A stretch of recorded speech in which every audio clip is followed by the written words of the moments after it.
show you visually. Yeah? Okay, go for it. All right. Hi, Tina Mana. Thank you so much for working with me. Good job today. We talked about a lot of things. First thing, we talked a little bit about body positioning, right? Because you mentioned that your head was a bit too far back or you're losing balance a little bit. So we talked about having a relaxed stance. When I say relaxed, you have your left foot slightly behind your right. Okay. We also want to think about having our weight mainly on the back of the ball of the foot, still feeling my toes into the ground, and I also still feel the front part of the heel in the ground. So I want to have soft knees so I can still wiggle them, right? I don't want to lock them out. I want them to be able to move in an athletic position. I then want to think about my hips, so rather than being tucked out, I want to tuck them under. So either thinking about bringing this forward or pushing this under. Then as I push this under, I don't want to have an expanded ribcage here. So I want to tuck this in, and that's going to then bring my head forward. So if I bring this up, I might just bring my head forward. If I tuck this under, it will bring my whole body more on top of it itself. You've got a really nice like shoulder blades into the back pocket already, which is great. So from here then with my head, we can have this more back, but not here. Yeah, so in this position here. So basically imagining that your PE teachers just said, on your marks, get set, and you're in an athletic position ready to move.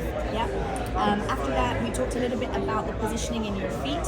So you tend to be stronger in your supination rather than pronation, right? So what you're more likely to do is strike with the outside edge of the foot. So instead, we want to think about striking with the big toe, like the ball of the foot here, through your steps. So now you've got a bit more control of motion, and it also will mean you'll engage the leg muscles in here. Mm-hmm. Yeah. So as I'm striking back, if I put my weight on my left, I bring my foot in, and then I strike with the big toe of the foot. So then as I'm pushing through, I can then prepare. It's a little bit hard on carpet, but this is the idea. We also talked about breath work, right? So because I've told you to hold these positions, it can add extra tension in your body. So using breath, especially on the anchor, so I'll do an inhale on my 4 to 6,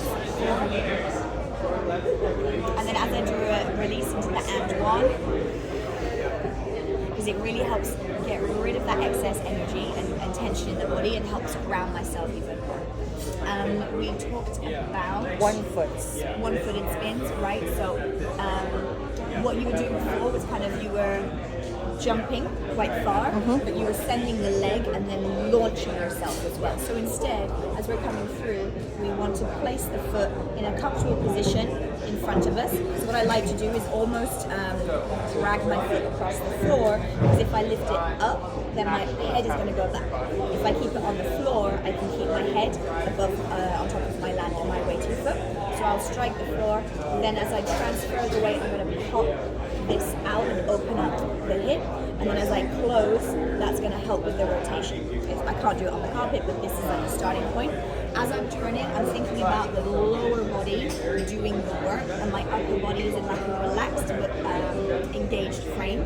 So what you tended to do was in your turns is kind of add a little bit more tension through the top line of your body. When I told you, use your legs, use your legs, use your legs, as you were coming through that sugar tuck, you had more control through here, which actually meant the next pattern in your shaping looked really nice without having extra tension here that looks like this. If you hold this position, it will actually send you off balance. So when you're at home practicing, try doing sugar tucks and maybe whip the double outside, shadow by yourself, because you have to use your legs then, because you haven't got a leader to hold it on to. Yeah. Like basically in a hip catch, like how do you adjust for your leads, and the sugar pushes, how do you adjust for your leads? So if you have a leader that takes a really big step and expects you to travel to the other side of the country, yes. I'm going to actually take bigger steps to make up my distance. Okay. Yeah? If they take small steps but their hand just disengages from their whole body, right. Okay, so if this happens, I'm going to think about trying to find it. I'm going to learn my center of control. So I don't want to go to the outside edge of my foot, but now I'm in a compromised position. So I'll get to my limit. If I still don't feel anything, I'm going to also use the upper body to help create that. So I'm going to bring my right shoulder back then allow a little bit of Okay, and then side trigger push. Sorry. The side trigger pushes really quickly, and the side trigger pushes top as pushes well, really. yeah. So if again, the leader gives me compression kind of already like here, we're already in compression, I know that I can play in this space. If they allow the hand to go further back, if I want to do styling, if I go into it, I'm not going to commit. I'm going to continue through with my footwork so I don't lose my balance. So don't 100% commit to the idea, always be ready to fail so that you concentrate more on the connection together rather than solo styling.